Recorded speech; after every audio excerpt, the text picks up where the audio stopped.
एक पुस्तक के क्रय मूल्य तथा विक्रय मूल्य में 4:5 का अनुपात है। 4:5 का अनुपात है। उस वस्तु को बेचने पर लाभ हानि प्रतिशत कितना होगा? सीपी लिख लेंगे और एसपी लिख लेंगे और इनका जो रेशियो है वो 4 और 5 का है। मान लिया सीपी 4 है, एसपी 5 है, तो 1 रुपये का फायदा हो गया। ठीक है, 4 पे 1 रुपये का फायदा होने का मतलब होता है 25% का लाभ होना। निकाल भी लेंगे 100 से गुना करके, काटेंगे तो हमें मिल जाता है 25% का फायदा होगा। ये हमारा आंसर आ गया। नेक्स्ट,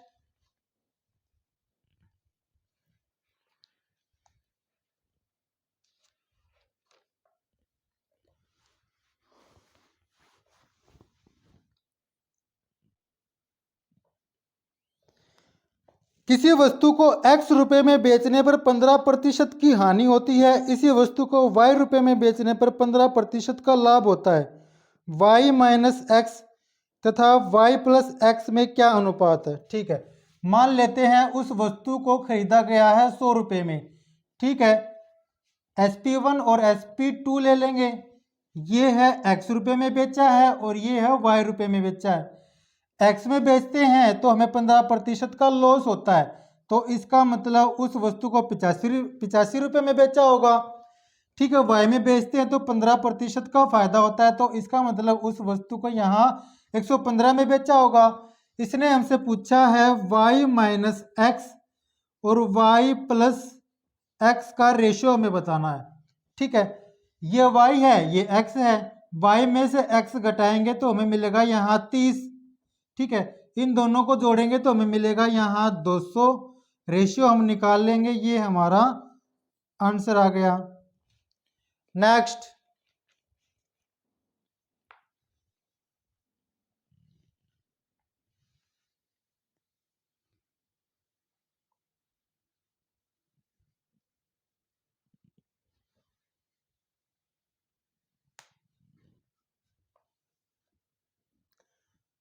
इस सवाल को हम 2-3 तरीके से कर सकते हैं। हालांकि हम सभी सवालों को कई तरीकों से सोल्व कर सकते हैं, लेकिन हमें वो तरीका लेना होता है जो आसान भी हो और छोटा भी हो। ठीक है, तो जो मैंने 2 तरीके जो मैंने निकाले हैं, हम उन 2 तरीकों से सवाल को सोल्व कर लेंगे। ठीक है, एक तरीका मैं यहाँ करा देता हूँ और एक यहाँ करेंगे। इसने कहा 2 वस्तुओं के क्रय मूल्य का योग 1200 रुपये है। ठीक है, दोनों वस्तु का क्रय मूल्य है जो 1200। मान लेते हैं कि एक का क्रय मूल्य x है, दूसरे का क्रय मूल्य y है, दोनों का जोड़ 1200 है। ठीक है, आगे इसने कहा यदि उनके विक्रय मूल्य का योग 1390 हो। विक्रय मूल्य का योग उसने बता दिया हमसे 1390 रुपये है। ठीक है, यदि उन पर 10% तथा 20% लाभ अलग अलग कमाया जाता है तो उनके लागत मूल्यों का अनुपात हमें बताना है। जो हमने ये लागत मूल्य लिए हैं एक्स वाई, ये समझ लो कि हमें क्या बताना है, एक्स रेशियो वाई बताना है। ठीक है, हमने लागत मूल्य एक का एक्स ले लिया, एक का वाई ले लिया। इसको 10% के फायदे पे बेचा है, तो हमने इस जिस वस्तु को x रुपये में खरीदा था उसको 10% के फायदे पे बेचा है, तो इसका मतलब हमने उस वस्तु को 11x/10 में बेचा होगा। इसको हमने बेच दिया 20% के फायदे पर, इसका मतलब 12y/10 में बेचा होगा। ये कैसे आया? जब हम 10% के फायदे पर बेचते हैं तो मतलब 100 की खरीद करके 110 में बेचेंगे। ठीक है, 100 में खरीद के अगर हम 20% के फायदे पे बेच रहे हैं तो 120 में बेचेंगे, तो यहां से हमें ये संख्याएं मिल गई। ठीक है, अब इनको सोल्व कर लेते हैं। इस इक्वेशन को अगर मैं 11 से गुना करूं तो 11x जमा 11y, और यहाँ मैं 11 से गुना करूंगा तो मुझे मिल जाएगा 11 दूनी 22। ये हमें मिल गया। ठीक है, इस इक्वेशन को अगर मैं 10 से गुना कर दूं तो मुझे 11x जमा 12y और ये आ जाएगा 13,900। ठीक है, अब इस इक्वेशन में से इसको माइनस करेंगे तो ये कट जाएगा और यहाँ से इसको माइनस करेंगे तो हमें मिलेगा y, और इसमें से इसको माइनस करेंगे तो हमें मिलेगा 700। ठीक है, y 700 है तो x कितना हो जाएगा, x हो जाएगा 500। ठीक है, क्योंकि दोनों का जोड़ 1200 है। अब x और y का अनुपात हमसे पूछ लिया, तो इनका अनुपात ऐसे भी लिख सकते हैं, और 700, क्योंकि इसने सवाल में ये नहीं बताया हुआ कि पहले कम कीमत वाली वैल्यू लेनी है या ज़्यादा वाली। ठीक है, तो दोनों हमारे आंसर हो सकते हैं। यहाँ पर ये आ जाएगा 5 और 7, और यहाँ 7 और 5, ये हमारा आंसर आ गया। ठीक है, इसने कहीं लिखा नहीं हुआ। दो वस्तुओं को क्रय मूल्य, दो वस्तु के क्रय मूल्य का योग 1200 है तथा उनके विक्रय मूल्य का योग 1390 रुपये है। यदि उन पर 10% तथा 20% लाभ अलग अलग कमाया जाता है तो उनके लागत मूल्यों का अनुपात ज्ञात करना है। वो आगे पीछे भी हो सकते हैं, एक्स और वाई, वाई और एक्स, ऐसे भी वो हो सकते हैं। अब इस सवाल को करेंगे हम एलिगेशन मेथड से। ठीक है, पहले हम ये देख लेते हैं कि इतने में वस्तुओं को खरीदा है, इतने में वस्तुओं को बेच दिया, तो कितने प्रतिशत का फायदा हुआ। जो टोटल हमें फायदा हुआ है वो कितने प्रतिशत हुआ वो निकाल लेंगे। 1200 पे 190 का फायदा हो गया है ना, 1390 में से 1200 घटाएंगे तो 190 रुपये का फायदा हो गया 1200 पर। प्रतिशत निकाल लेंगे, हमारे पास आ जाता है ये। ठीक है, टोटल फायदा हुआ है ये, इसको मैं एक तरफ लिख लेता हूँ, 190 बटा 12% का फायदा हुआ टोटल।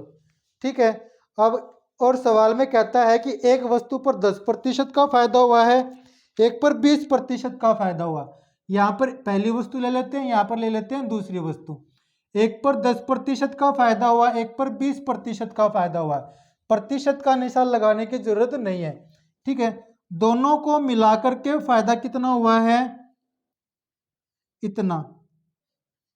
ऐसे हम इस तरीके को एलिगेशन बोलते हैं। ठीक है, एलिगेशन पे मैंने पूरी वीडियो बनाई हुई है, वहां से आप एलिगेशन मेथड सीख सकते हैं। अब ऐसे में हम क्या करते हैं, इनका डिफरेंस लेते हैं। इन दोनों का डिफरेंस यहाँ लिखेंगे, इन दोनों का डिफरेंस यहाँ लिखेंगे। ठीक है, अब इसमें से इसको माइनस करेंगे, क्योंकि हमें पता है कि ये छोटी संख्या और ये बड़ी संख्या है। बड़ी में से इसको माइनस करते हैं और छोटी को इसमें से माइनस करते हैं। ठीक है, यहां साइड में हम माइनस कर लेंगे। ठीक है, ये है, और यहाँ 12 एलसीएम आ जाएगा 190, और यहाँ हमें मिल जाता है 70/12, तो यहाँ हमें मिल गया 70/12। ठीक है, ऐसे ही अब इसमें से इसको माइनस कर लेते हैं, 12 एलसीएम हो जाएगा, और ये हो जाता है हमारे पास 240 माइनस 190। ठीक है, 240 में से 190 को घटाएंगे तो मिलेगा 50/12। ठीक है, ये 50/12, ये 70/12। 12 से 12 कट गया, जब हम रेशियो निकालते हैं तो ऐसे काट सकते हैं, 0 से ये 0 कट गया, आंसर हमारा आ गया 5:7। इसको हम 7:5 भी लिख सकते हैं, क्योंकि सवाल में मेंशन नहीं है कि पहले छोटी रकम लिखनी है कि बड़ी रकम लिखनी है। तो ऑप्शन में ये आंसर हो तो ये भी ठीक है, ये दे रखा हो तो ये ठीक है, दोनों ऑप्शन एक साथ नहीं होंगे। नेक्स्ट,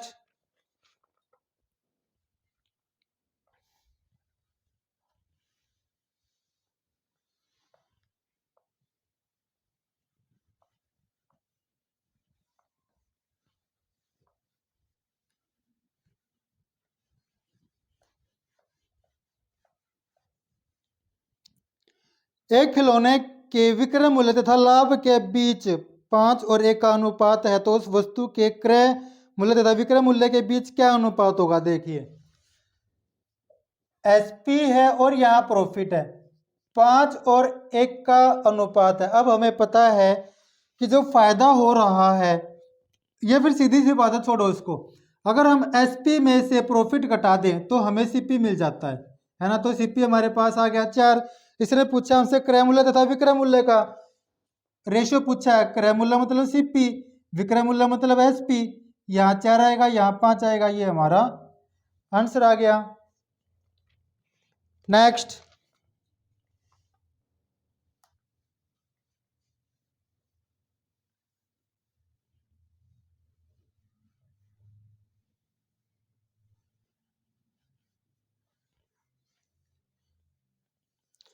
एक घड़ी का क्रय मूल्य उसके विक्रय मूल्य का 2/3 है तो उस पर कितने प्रतिशत का लाभ होगा। अच्छा, क्रय मूल्य उसके विक्रय मूल्य का, ठीक है। क्रय मूल्य मतलब सीपी कितना है 2/3 एसपी का, ठीक है। इसको इधर ले आएंगे या फिर ऐसा करते हैं एसपी को इधर ले आते हैं, ये हो गया सीपी बटे एसपी और ये आ गया 2/3। मतलब कि सीपी 2 है और एसपी 3 है। 2 में खरीदा 3 में बेच दिया, कितने का फायदा हुआ 1 रुपये का, कितने के ऊपर 2 रुपये के ऊपर, प्रतिशत 50% आ जाएगा। ये हमारा आंसर आ गया 50% का उसको फायदा हो गया। नेक्स्ट, ये सवाल आपके लिए है, सोल्व करके कमेंट बॉक्स में मुझे इसका आंसर बताएं।